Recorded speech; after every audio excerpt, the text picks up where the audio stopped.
99.9 Suara Salatiga bebas belajar bersama Suara Salatiga di mata pelajaran IPS. Oke, kita lanjutkan teman setia untuk masuk di materinya. Baik, terima kasih Mbak Sita yang sore hari ini menemani kita berdua.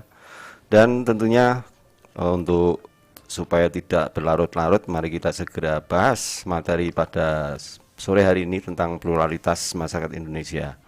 Tentunya akan diawali oleh Pak Agus yang tentunya sangat berkompeten di bidangnya. Silahkan Pak Agus. Terima kasih Pak Dian. Wah, ya, sama-sama Pak ya. Baik, teman setia Radio Suara Salatiga. Seperti tema tadi, kita akan membahas dengan pluralitas. Jadi kita akan bahas tentang pengertian dulu, pengertian pluralitas. Jadi pluralitas itu diambil dari bahasa Inggris, yaitu kata plural. Plural berarti jamak atau lebih dari dua. Dari kata plural itu kemudian ada istilah pluralitas yang dapat diartikan sebagai kemajemukan. Sehingga pengertian pluralitas masyarakat Indonesia adalah kemajemukan atau keberagaman atau keanekaragaman masyarakat Indonesia. Kemajemukan atau keberagaman itu antara lain keberagaman suku, keberagaman ras, agama, pekerjaan, budaya yang dimiliki oleh bangsa Indonesia. Dan ada istilah lain Pak Dian untuk yang plural ini yang hampir sama ya, menyerupai, yaitu kata multikultural yang sering kita dengar. Multikultural. Ya. Multi kan banyak ya Pak Dian. Kultural berarti budaya. Berarti budaya. Banyak atau bermacam-macam kebudayaan yang ada di Indonesia. Pengertian masyarakat multikultural adalah masyarakat dengan kebudayaan lebih dari dua, yang tadi sudah seperti definisi tadi. Masyarakat multikultural terdiri dari beragam budaya sebagai sumber nilai terjaganya kestabilan kehidupan. Fungsi keberagaman budaya tersebut adalah untuk melindungi identitas dan integrasi sosial masyarakat Indonesia. Kalau boleh saya potong sedikit, jadi bahwa keragaman budaya di Indonesia itu sangat-sangat bermanfaat sekali ya, karena barusan disebutkan memiliki fungsi melindungi identitas dan integrasi, kan itu? Iya betul. Integrasi sosial masyarakat ya dalam hal ini. Kepersatuan masyarakat, integrasi, tidak terpecah-pecah, jadi semakin mengeratkan. Betul. Silahkan dilanjut. Oke, siap. Ya, demikian tadi teman setia Radio Suara Salatiga, anak-anak hebat di Salatiga dan sekitarnya. Demikian tadi pengertian dari pluralitas dan pluralitas masyarakat Indonesia. Selanjutnya kita akan bahas apa yang menyebabkan atau yang menjadikan bangsa Indonesia atau masyarakat Indonesia ini plural atau bermacam-macam tadi atau beraneka ragam tadi.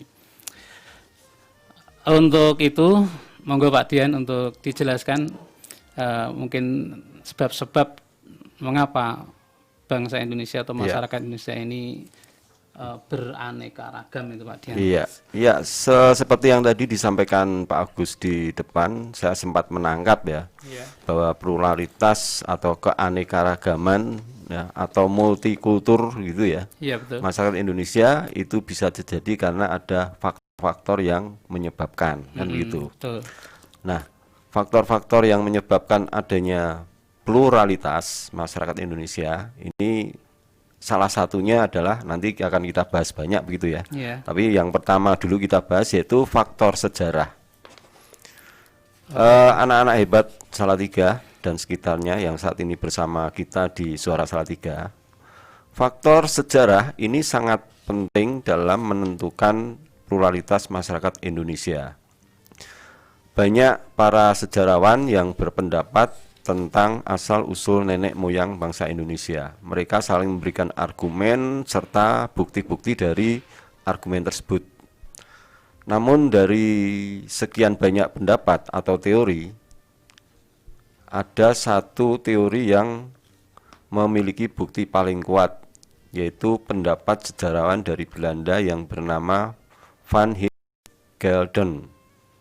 Ini beliau menyimpulkan bahwa asal-usul bangsa Indonesia adalah dari wilayah Yunan di Tiongkok Selatan.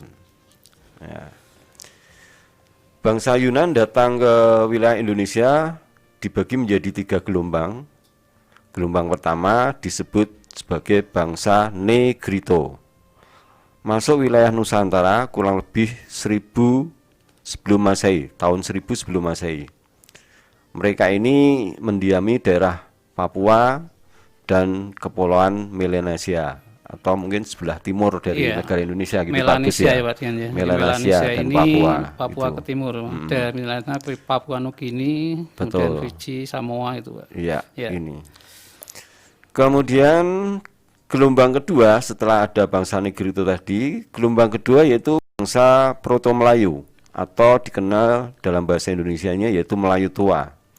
Ini masuk ke Indonesia kurang lebih tahun 2500 sebelum Masehi, di mana Proto Melayu ini mendiami wilayah Indonesia di daerah-daerah seperti Nias, Batak, Dayak, Toraja, dan Sasak. Kalau ini berarti Indonesia bagian barat ya, di seputaran Kepulauan Sumatera begitu. Sumatera, Jawa. Ya, bukan Sumatera, yang sebelah utara. Ya, sebelah utara kan itu. Ya, ini adalah bangsa Proto Melayu. Ya. Kemudian gelombang ketiga datang lagi nenek moyang kita yang berasal dari Yunan yang namanya Duto Melayu atau Neo Melayu ya. Kedatangan mereka ke Nusantara ini kurang lebih tahun 1500 sebelum Masehi. Bangsa Duto Melayu ini akhirnya melahirkan suku-suku seperti Minangkabau, Aceh, Sunda, Jawa, Melayu, dan lain-lain. Jadi ini sudah masuk ke Indonesia lebih ke selatan gitu ya. Dari mulai Sumatera Tengah sampai ke Pulau Jawa. Bahkan sampai ke Bali mungkin. Sampai ke Bali, ke Indonesia bagian timur ya. Betul. Nah, dengan latar belakang sejarah kedatangan bangsa-bangsa asing ke wilayah Indonesia menjadikan masyarakat Indonesia sangat plural atau beragam. Maksudnya di sini adalah selain dari nenek moyang kita yang berasal dari Yunan tadi, yang kedatangannya bisa kita bilang masa sebelum prasejarah begitu Pak Agus ya, mungkin gitu. Betul. Kemudian pada masa sejarah kita kedatangan tamu-tamu dari bangsa asing seperti Belanda, Portugis dan lain sebagainya kan begitu. Nah, inilah yang menyebabkan pluralitas bangsa Indonesia ini sangat-sangat beragam sekali.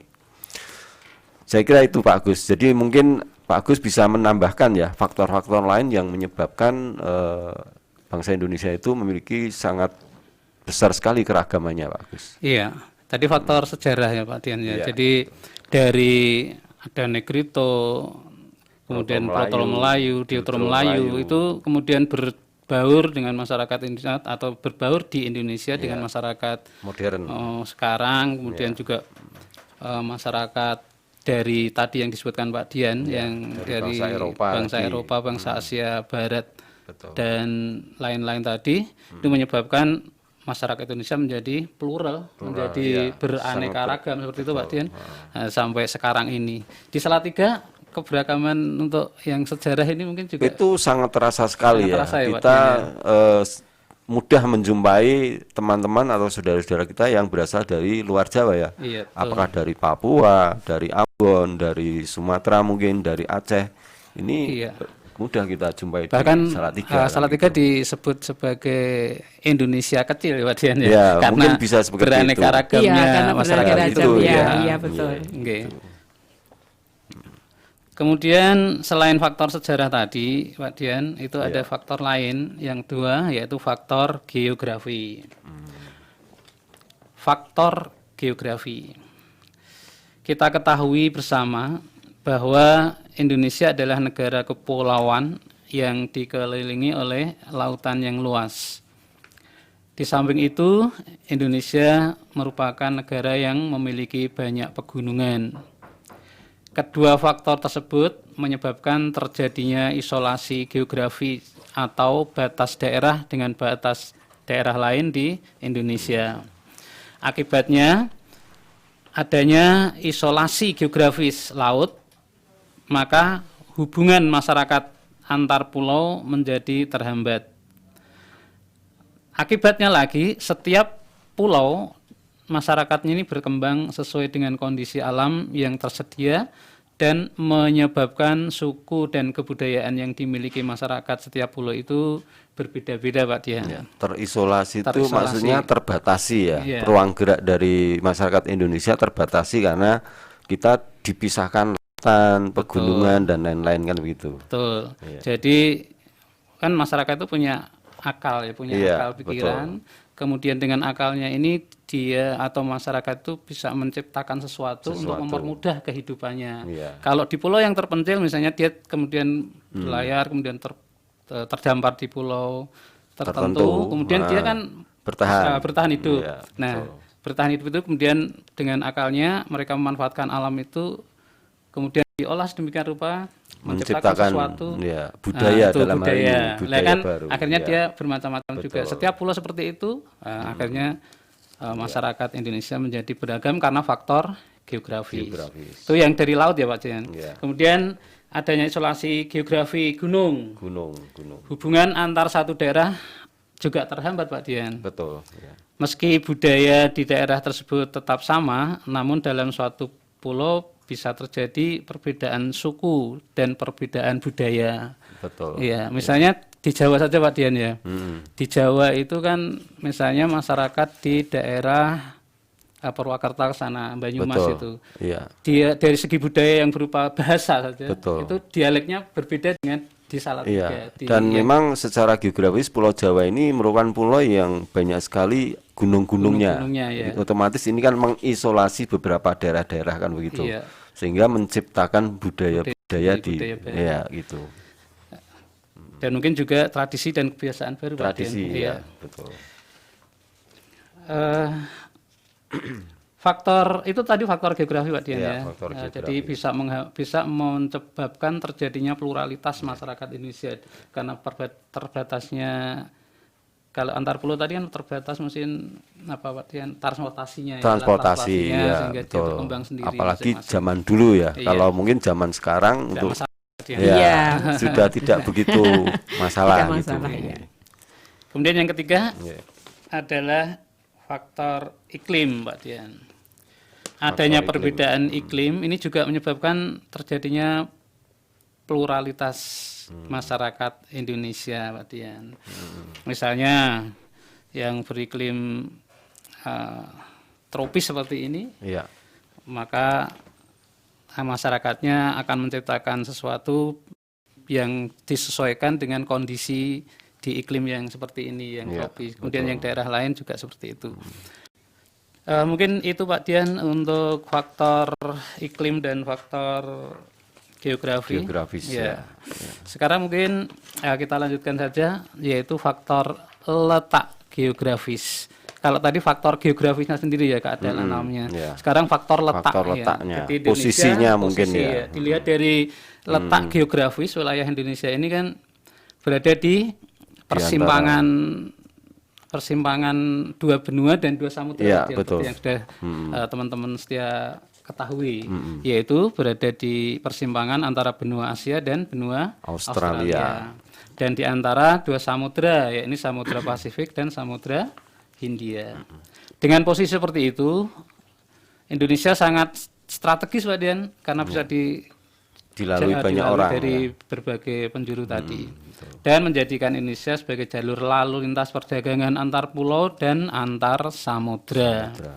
Indonesia menjadi wilayah terbuka bagi masuknya bangsa dan budaya dari negara lain yang mengakibatkan terjadinya keanekaragaman atau pluralitas masyarakat Indonesia. Itu Pak Dian yang mungkin faktor yang ketiga Iya. dan keempat. Baik, jadi mungkin tadi sudah sedikit banyak kita kupas ya berapa faktor yang menyebabkan pluralitas. Sebelum berlanjut mungkin sekedar untuk stimulan untuk kawan-kawan yang mendengarkan saat ini, ada kuis Pak Agus ya. Oke, iya, ada kuis. Kira-kira kuisnya apa Pak Agus yang siap memberikan kuis? Oke, siap. Jadi kuisnya cukup mudah. Sahabat setia Radio Suara Salatiga, ini saya sampaikan pertanyaan yang jawabannya mudah, yaitu pertanyaannya, di Indonesia itu terdapat kurang lebih 300 suku bangsa, bahkan ada yang mengatakan 500 suku bangsa. Pertanyaan adalah, suku bangsa terbesar di antara 300 lebih suku bangsa di Indonesia itu adalah suku apa? Suku apakah yang paling besar populasinya atau paling besar penduduknya ya dari 300 atau lebih itu? Ya itu mungkin Pak Dian ya. Itu ya, baik. Mbak Sita mungkin tahu kira-kira jawabannya? Yuk kasih tahu tuh ya. Oh iya. Ya, kalau satu buka nanti wow, aku yang dapat hadiah nanti. Iya, oke, siap. Oke, dan itu tadi kuisnya berarti bisa dikirim di 081904880999 dengan menyebutkan nama dan asal sekolah. Dan nanti hadiahnya itu berupa kartu perdana dari 2 guru. 2 bapak yang ganteng ini untuk teman setia ada 3 nanti untuk pemenangnya. Jadi untuk kartu perdana itu seharga 50.000 tapi sudah ada dan ini bisa diambil di Radio Suara Salatiga. Begitu ya Pak Dian sama Pak Agus ya? Iya, betul. Belajar bersama Suara Salatiga di 99.9 Suara Salatiga teman setia. Wow, yang sudah tahu kuisnya apa? Segera kirim ya. Soalnya nanti kita hanya memilih 3 yang akan mendapatkan kartu perdana. Bisa dikirim di 081904880999. Dan kita lanjutkan dengan pluralitas masyarakat Indonesia. Ya, terima kasih Mbak Zita. Baik, teman setia Radio Suara Salatiga dan anak-anak hebat Salatiga yang kami banggakan dan kami cintai. Kita lanjut ke materi. Tadi sudah kita bahas faktor-faktor yang menyebabkan pluralitas masyarakat Indonesia atau keragaman, mungkin bahasa mudahnya seperti itu gitu Pak Agus ya. Iya betul Mas. Ya. Tadi ada faktor geografis, faktor letak, faktor iklim ya. Masih ada banyak faktor lagi kenapa masyarakat Indonesia itu sangat plural ya atau sangat beragam. Yaitu antara lain faktor agama. Ya, tentunya kalian sudah pada tahu bahwa di Indonesia ini ada banyak keragaman agama yang dianut oleh masyarakatnya ya. Betul Pak Dian. Ya, kira-kira ada berapa macam agama Pak di Indonesia itu? Ya, agama kurang lebih ada 6 ya. 6 ya. Islam, Kristen Protestan, Kristen Katolik, iya, Hindu, Buddha, betul. dan Konghucu Pak Itu Dian. yang resmi yang diakui oleh pemerintah Iya, kita betul. begitu ya. Belum faktor lain seperti kepercayaan ya, itu Betul. lebih banyak lagi. Baik. Perbedaan kebudayaan suku bangsa juga dipengaruhi oleh faktor agama. Dahulu sebelum agama masuk ke Indonesia, bangsa Indonesia telah mengenal adanya kepercayaan seperti animisme dan dinamisme. Ya, animisme Tentunya dan animisme, dinamisme ya, Pak. iya. Apa itu Pak Agus? Ya, animisme ya Pak Dian. Ini Ya. animisme itu faham kalau nggak salah ya. Faham yang percaya akan Roh-roh halus ya. arwah nenek moyang. Betul. Jadi ada roh yang pada waktu itu dianggap masih bisa dimintai pertolongan, Iya, masih punya bisa kekuatan membantu, tertentu punya gitu kekuatan ya, dan itu dipercaya. diyakini kemudian dimintai Dianut pertolongan ya, ya, betul, dianut ya, dengan betul, mendirikan. betul. Kalau dulu kan mungkin masih ingat Pak Dian ya, ada membuat menhir, membuat Iya, dokumen, betul. itu semua kan berkaitan dengan animisme Sebagai ini. perwujudan dari sesembahan mereka Betul. begitu. Jadi kalau dia mau minta sesuatu, minta kepada arwah karena belum Iya. mengenal Tuhan Pak Dian. Betul, iya, iya. Kemudian dinamisme adalah paham yang meyakini bahwa benda-benda benda-benda iya. itu mempunyai kekuatan gaib atau disebut mana kalau dalam istilah itu ya. mana atau kekuatan gaib seperti keris misalnya, iya, atau betul. batu besar misalnya, atau atau pohon besar. ake Kalau gitu zaman dulu ya. dipuja-puja Pak Dian itu sebelum agama masuk, pohon besar, sungai, terus bahkan perempatan jalan atau jalan yang sering dilalui orang itu dikasih sesaji, ya itu ya. untuk menghormati Iya. arwah-arwah leluhur dan juga tadi kekuatan-kekuatan gaib yang dipercaya mereka bisa dimintai pertolongan. Iya. Oke, itu tadi sedikit mengingatkan kembali tentang istilah animisme dan dinamisme ya. Barangkali yang anak-anak tercinta atau anak-anak hebat Salatiga agak sedikit lupa dengan dinamisme dan animisme, barusan sudah kita ulas gitu ya. Betul. Kemudian setelah ada animisme dan dinamisme, mulai muncullah masuk agama Hindu dan agama Buddha dan agama-agama lain di Indonesia. Betul. Kan gitu. Iya. Ya. Dan kita tahu bahwa masing-masing agama tentunya memiliki perbedaan dalam tata cara beribadah atau apapun ya. Termasuk hasil-hasil budayanya, hasil-hasil budayanya yang gitu. Terpengaruh atau dipengaruhi oleh agama. Iya, betul sekali ya. Setiap agama memiliki aturan berbeda dalam menjalankan ibadah atau upacara keagamaan. Dengan memahami kegiatan agama lain selain yang kita anut, maka dalam diri kita akan menumbuhkan sikap toleransi. Contohnya, ketika umat Islam menjalankan sholat Idul Fitri, maka umat agama lain perlu paham karena itu adalah suatu ibadah dari agama Islam, kan begitu. Iya. Dari situlah kemudian nanti akan muncul toleransi gitu ya. Ya kalau di Salatiga ini Pak Dian dikaitkan dengan toleransi luar biasa ya Pak Luar Dian, biasa. ya. Jadi di Salatiga itu kota harus kecil, kita tinggi jempol. tapi ya. Betul. Toleransi antar umat beragama itu sangat tinggi, hebat, ya. begitu hebat. Kita saksikan dan ini harus Natalan, kita di Pancasila itu. Betul, iya. Natalan. Tapi kalau betul. pas Idul Fitri untuk sholat umat Muslim. itu suatu toleransi yang luar biasa ya Bu Mbak Sita ya. Dan ini harus kita jaga bersama-sama ini ya. Bahkan predikat Salatiga sebagai kota tertoleransi di Indonesia, betul, ya. Itu perlu kita bangga sebagai rakyat Indonesia, sebagai warga Indonesia ternyata khususnya kita Salatiga, bisa, betul, gitu ya. kita bisa menciptakan toleransi yang begitu indah ini Pak Dian. Tidak ada pertentangan, tidak ada friksi antar pemeluk agama di Salatiga ini khususnya Pak Dian. Terima kasih. Jadi toleransi beragama kita memang dalam artian bukan mencampurkan ajaran agama, namun saling menghormati serta membantu menumbuh kembangkan keamanan dan keamanan bagi umat beragama itu sendiri, kan begitu Pak Gus ya. Di antara agama-agama yang masuk ke Indonesia setelah adanya agama Hindu dan Buddha, yaitu kita bahas yang agama terbesar dulu Pak Agus ya, yang ada di Indonesia ya. Yang pertama yaitu agama Islam. Tentunya adik-adik yang hebat di Salatiga tahu sekali bahwa agama Islam merupakan agama yang paling banyak dianut masyarakat Indonesia. Berdasarkan sensus yang dilakukan pada tahun 2010 kemarin, 87,2% penduduk Indonesia menganut agama Islam.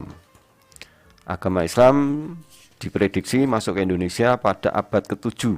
Ya, jadi setelah agama Hindu dan Buddha itu kalau nggak salah. Entah itu runtuh baru Islam masuk. Setelah Islam masuk, muncullah kerajaan-kerajaan bernuansa Islam di Indonesia. Gitu. Antara lain ada Mataram Islam, ada Demak dan lain sebagainya kan gitu. Aceh, Banten, Cirebon, ya gitu.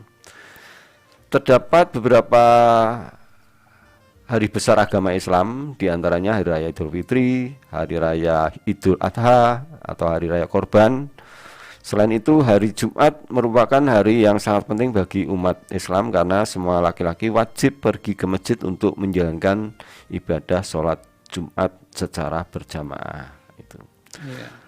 Selain itu ada pula perayaan hari penting agama Islam yang lain seperti Tahun Baru Hijriah atau kita kenal Sasi Suro begitu ya kalau nggak salah. Iya betul. Kemudian ada Maulid Nabi, kemudian ada Nuzulul Quran. Kemudian berikutnya agama nomor 2 terbesar di Indonesia, yaitu agama Kristen Protestan. Agama ini diperkirakan berkembang di Indonesia pada abad ke-16, yakni pada masa penjajahan Belanda. Pada abad ke-20, agama ini berkembang dengan pesat, ditandai dengan datangnya para misionaris dari bangsa Eropa ke sejumlah wilayah di Indonesia. Kemudian agama Kristen Katolik ini meskipun belum ada bukti kuat, diperkirakan bahwa agama Kristen Katolik masuk ke Indonesia pada sekitar abad ke-8, utamanya yaitu di Sumatera Utara. Jadi tidak aneh kalau sampai sekarang di Sumatera Utara itu banyak kita jumpai saudara-saudara kita pemeluk agama Kristen Katolik gitu ya. Agama ini masuk ke Indonesia bersamaan dengan kedatangan Portugis dan juga bangsa Spanyol. Adapun penyebaran agama Katolik Roma di Indonesia merupakan salah satu tujuan Portugis ke Indonesia. Jadi penyebaran tersebut diawali di Maluku pada tahun 1534. Kemudian pelopor misionaris Kristen bernama Franciscus Xaverius datang ke Maluku ini sekitar tahun 1546 sampai 1547 untuk membaptis ribuan pribumi atau penduduk asli Maluku di sana ya. Kemudian para misionaris tersebut terus menyebarkan agama ini ke wilayah Indonesia. Dengan demikian agama Kristen Katolik pun juga sangat berkembang bagus di Indonesia. Setiap tanggal 25 Desember umat Kristen Katolik merayakan hari raya Natal. Selain itu juga ada hari raya penting para umat Kristen Katolik seperti Paskah, kemudian kenaikan Isa Al-Masih. Kemudian agama Hindu ini juga sangat mewarnai pluralitas bangsa Indonesia, karena agama Hindu diprediksi masuk ke Indonesia pada awal abad Masehi ya, atau pada kurang lebih masa sejarah begitu ya. Kurang lebih 400 tahun sebelum Masehi ya. Terdapat beberapa upacara keagamaan agama Hindu, diantaranya yaitu ada Hari Raya Galungan, Nyepi, dan Saraswati. Kemudian juga ada agama Buddha. Agama Buddha ini diprediksi berkembang bersama agama Hindu. Salah satu kerajaan di Indonesia menjadi pusat pengajaran agama Buddha di Asia Tenggara, bahkan itu ya menjadi pusat studinya gitu Pak Agus ya. Betul. Itu kerajaan Sriwijaya di Sumatera. Ya, ini tentunya sangat luar biasa sekali. Yang notabene Indonesia bukan asal dari agama Buddha, tapi bisa menjadi tempat belajarnya para bahkan orang-orang Buddhisme Cina dulu gitu. Ya Pak ya, belajar agama Buddha di Sriwijaya ini. Di Sriwijaya ya, mereka harus merantau gitu ya. Di Sriwijaya dia mengembangkan ke India, memperdalam ilmu baru ke India ya, berarti ke Indonesia dulu, baru ke India malahan gitu ya. Iya, transit betul. Sangat luar biasa berarti. Dalam agama Buddha kita mengenal ada upacara-upacara hari besar mereka, yaitu ada Hari Raya Waisak dan Hari Raya Ulambana. Kemudian agama yang paling terakhir sesuai dengan apa yang disetujui oleh pemerintah, yaitu agama Konghucu. Perkembangan agama Konghucu di Indonesia telah terjadi selama berabad-abad sebelumnya ya, namun tidak terdeteksi ya, atau tidak begitu dikenal ya. Banyak ditemukan sehingga di Indonesia banyak ditemukan kelenteng ya, yang biasa dipakai tempat beribadah umat Konghucu. Agama ini memiliki banyak hari penting, namun yang paling terkenal yaitu Hari Raya Imlek, yang menjadi hari raya yang dikenal di seluruh Indonesia tentunya ya. Dan pada Hari Raya Imlek ini pemerintah juga sudah menetapkan sebagai hari libur nasional ya.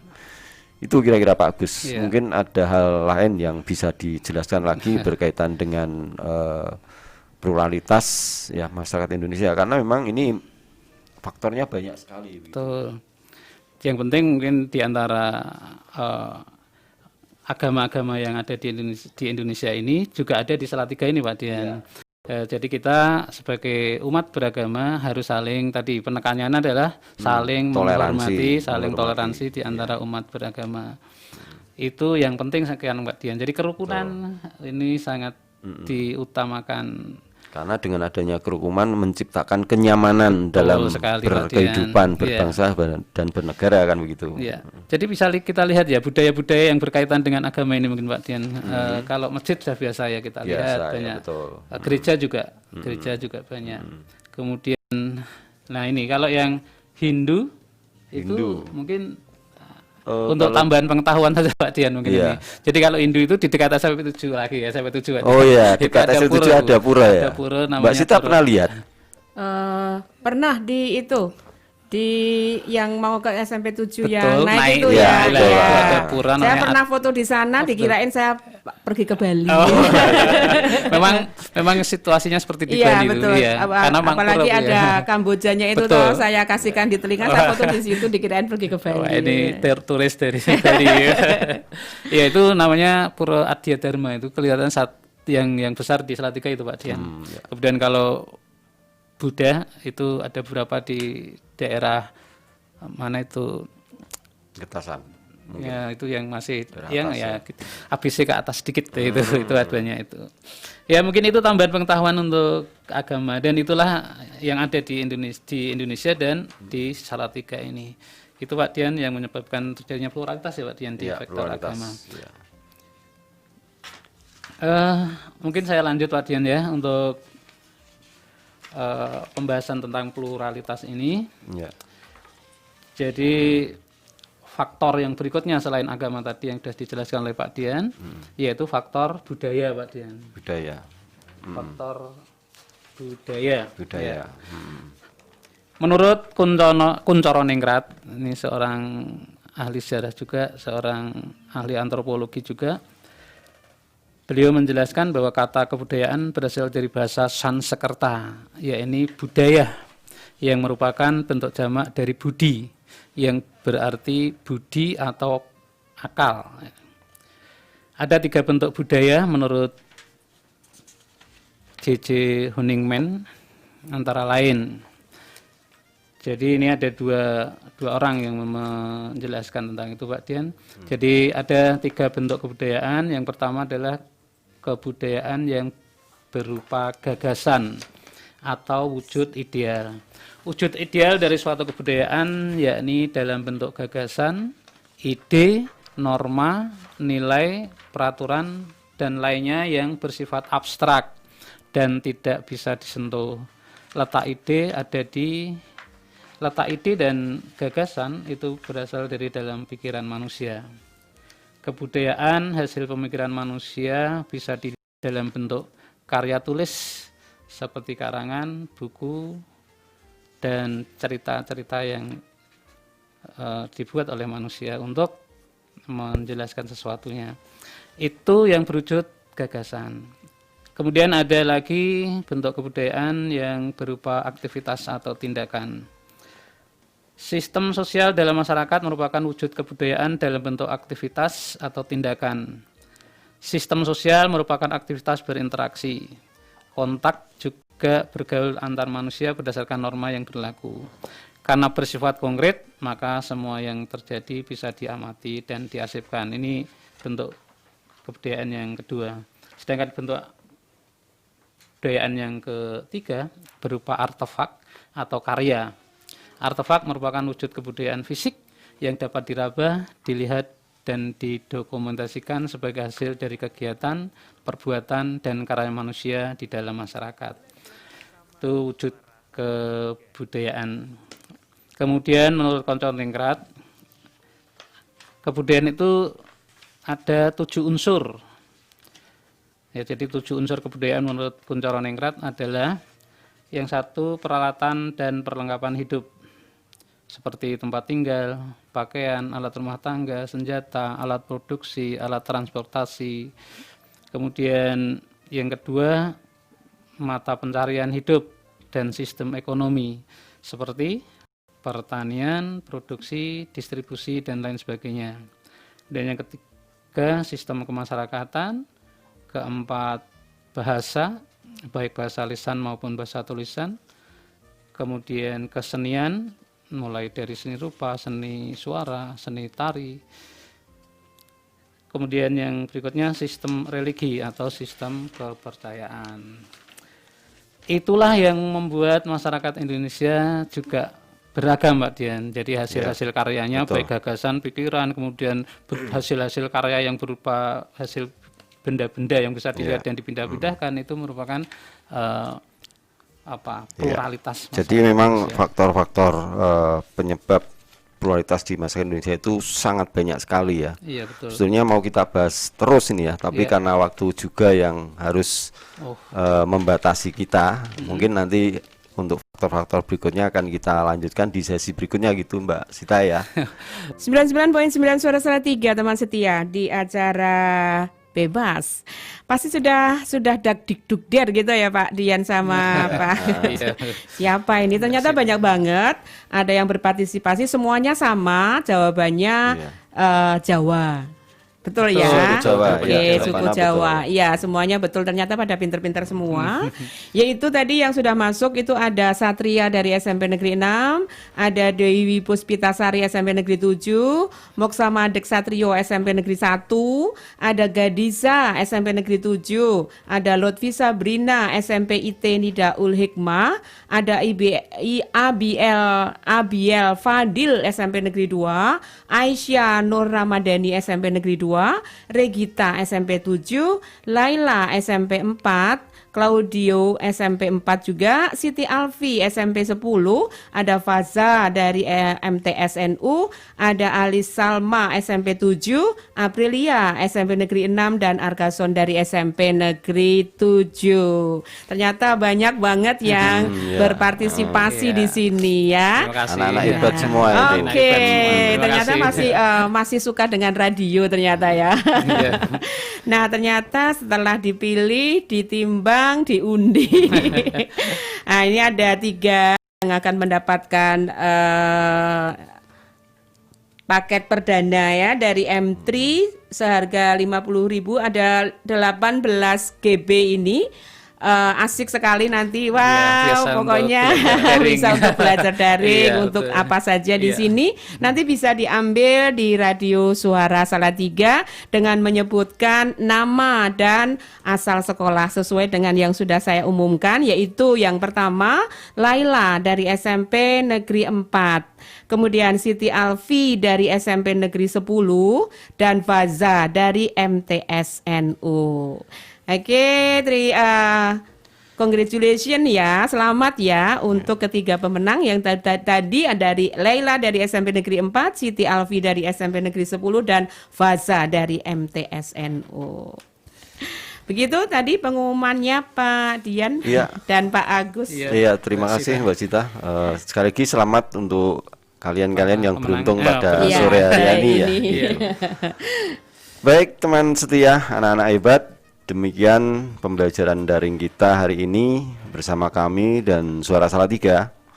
Sampai bertemu kembali di lain kesempatan. Tetap semangat dan selalu melaksanakan protokol kesehatan dimanapun anak sekalian berada di tengah pandemik saat ini. Jaga jarak, cuci tangan pakai sabun dengan air mengalir, dan jangan lupa selalu pakai masker jika keluar rumah. Wassalamualaikum warahmatullahi wabarakatuh. Demikian tadi teman setia pembahasan kita, dan selamat untuk yang sudah mendapatkan kuis. Sekali lagi bisa diambil di Radio Suara Salatiga dengan menyebutkan nama dan asal sekolahnya, dan bisa diambil di setiap saat ya untuk di Radio Suara Salatiga. Dan terima kasih untuk Pak Dian sama Pak Agus yang sudah memberikan materi materi yang menarik ya pada sore hari ini. Dan kita harus undur diri juga. Terima kasih untuk kebersamaannya. Janganlah pernah menyerah ketika Anda masih mampu berusaha lagi. Ayo jangan mudah menyerah. Sita pamit, dadah, bye-bye, and you, ciao.